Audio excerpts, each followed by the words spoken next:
Are you seeing signs of inflation beginning to increase? We're seeing very substantial inflation. It's very interesting. We're raising prices. People are raising prices to us. It's being accepted. I mean, it's not, take home building. I mean, the cost of, we've got 9 home builders in addition to our manufactured housing thing and operation, which is the largest in the country. So we really do a lot of housing. The costs are just up.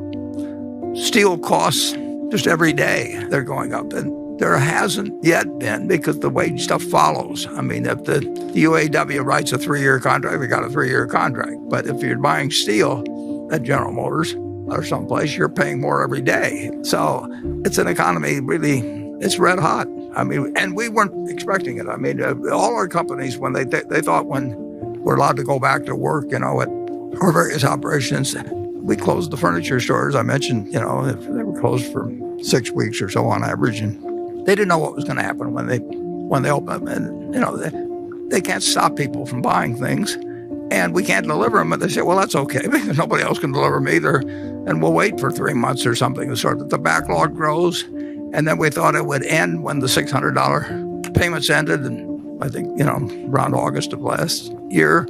It just kept going, and it keeps going, and it keeps going, and it keeps going. And I get the figures every week. I call, Herb Bumpkin calls me, and we go over day by day what happened at 3 different stores in Chicago and Kansas City and Dallas, and it just won't stop.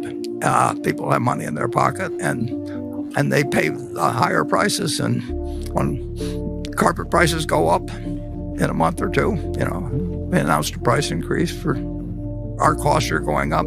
Supply chains all screwed up, for all kinds of people. But it's almost a buying frenzy, except certain areas you can't buy yet. You really can't buy international air travel, and so the money is being diverted from a piece of the economy into the rest, and everybody's got more cash in their pocket than except for. Meanwhile, it's a terrible situation for a percentage of the people.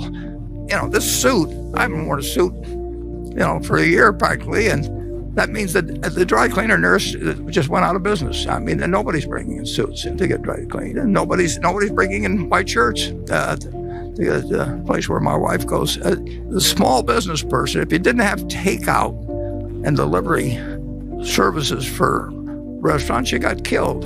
On the other hand, if you've got takeout facilities, you've done, same source sales of Dairy Queen are up a whole lot, and they adapted.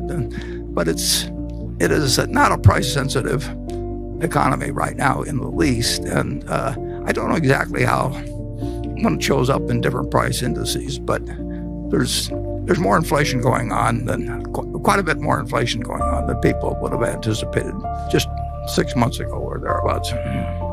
Yeah, and there's one very intelligent man who thinks it's dangerous. And that's just the start. Inflation is going to affect you. It's certain we will have inflation over time. And we are following policies in this country now to stimulate things, which stimulate business, which are bound to have some inflationary consequences.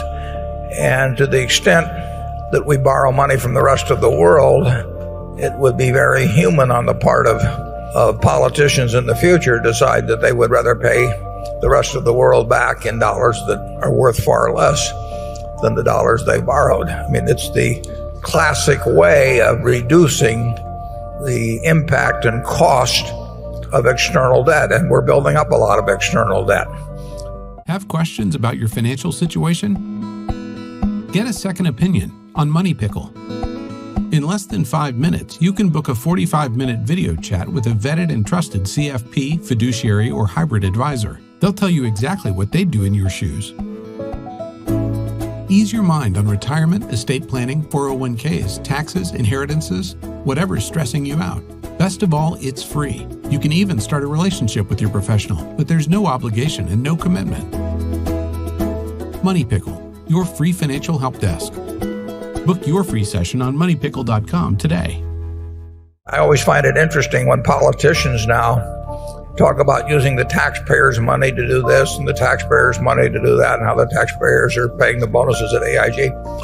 We haven't raised taxes at all in this country. I mean, taxpayers are paying nothing beyond what they were paying a couple years ago. As a matter of fact, the federal revenues this year, which were close to 2.6 trillion a couple of years ago, maybe more like 2.3 trillion. So we are taking less money from the taxpayers.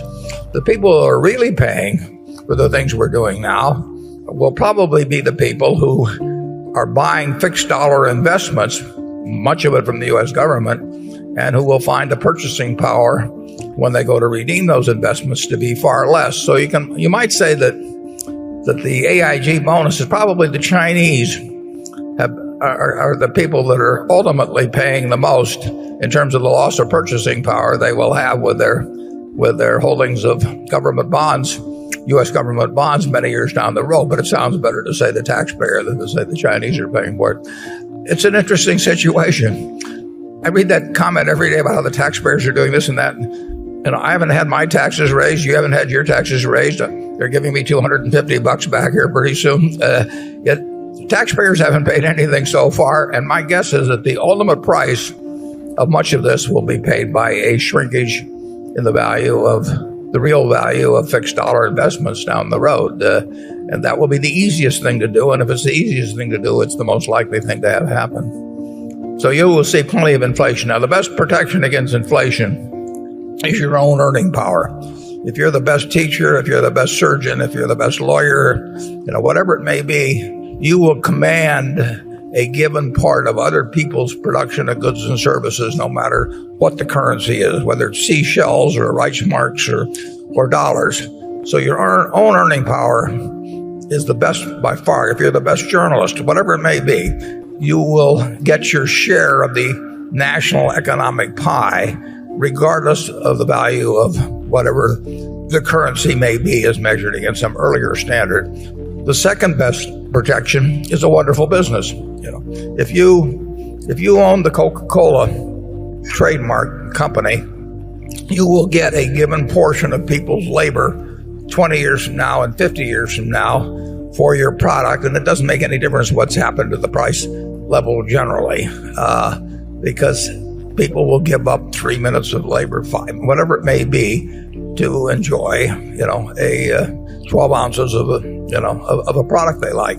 So those are the great assets: your own earning power first, and then the earning power of a wonderful business that does not require heavy capital investment. If it requires heavy capital investment, you get killed in inflation. And with those guidelines, I would tell you the best thing to do is invest in yourself. Yes, the young man should become a brain surgeon and invest in Coca-Cola instead of government bonds. If you discount it back, and you're discounting at present interest rates, stocks are very, very cheap. Now, the question is what interest rates do over time. But there's a view of what interest rates will be based in the yield curve out to 30 years and, so on. It's a fascinating time. We've never really seen what shoveling money in on the basis that we're doing it on a fiscal basis while following a monetary policy of something close to zero interest rates. And it is enormously pleasant. But in economics, there's one thing always to remember. You can never do one thing. You always have to say, and then what? And we're sending out huge sums. I mean, the President said it on Wednesday, 85% of the people we're going to get a $1,400 check, or 85%. And a couple of years ago, we were saying 40% of the people never could come up with $400 of cash. So we've got 85% of the people getting those sums. And so far, we've had no unpleasant consequences from it. I mean, people feel better. The people who get the money feel better. And people who are lending money don't feel very good. But it causes stocks to go up. It causes business to flourish. It causes an electorate to be happy. And we'll see if it causes anything else. And if it doesn't cause anything else, you can count on it continuing in a very big way. But there are consequences to everything in economics. But that is why the Googles and the Apples, and we don't own Google, we don't own Microsoft, but they are incredible companies in terms of what they earn on capital. They don't require a lot of capital, and they gush out more money.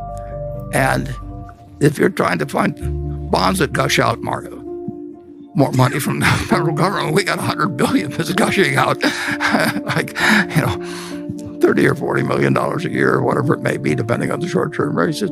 So that puts the pressure on, which is exactly, of course, what the monetary authorities want done. I mean, they're pushing the economy and they're doing it in Europe, even more extreme.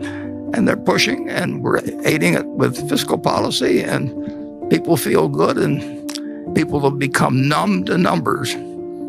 Trillions don't mean anything to anybody. And $1,400 does mean something to them. So we'll see where it all leads. But Charlie and I consider it the most interesting movie by far we've ever seen in terms of economics, don't we, Charlie? Yes, and the professional economists, of course, have been very surprised by what's happened. It reminds me of what Churchill said about Clement Attlee. He said he was a very modest man and had a great deal to be modest about. And that's exactly what's happened with the professional economists. They were so confident about everything. And it turns out the world is more complicated than they thought. Keynes said it many years ago that it's an invisible tax that only one man in a million really understands. And it's a tax on people that have had faith in their currency that the government's issued. The best protection, the best investment against inflation is to improve your own earning power, your own talents. Very few people maximize their talents. And if you increase your talents, they can't tax it while you're doing it. They can't take it away from you. So if you become more useful in your activities, your profession, doctor, lawyer, whatever it may be, that is the best protection against a currency that might decline at a rapid rate. And the best investment, passive investment, I think, is a good business. If you own an interest in a good business, you're very likely to maintain purchasing power no matter what happens to the currency. But it's interesting. In the United States, the value of the dollar since I was born has declined by 94% to 6 cents. So inflation is a very cruel tax on people who believe in fixed dollars, but things can work out pretty well even during inflationary times. I mean, if somebody told me when I was born, that the dollar bill is going to go to 6 cents, I might have said, let me go back. I'm not interested in emerging into that kind of a world. But actually, it's worked out pretty well, so I have no complaints. Book your free session on moneypickle.com today.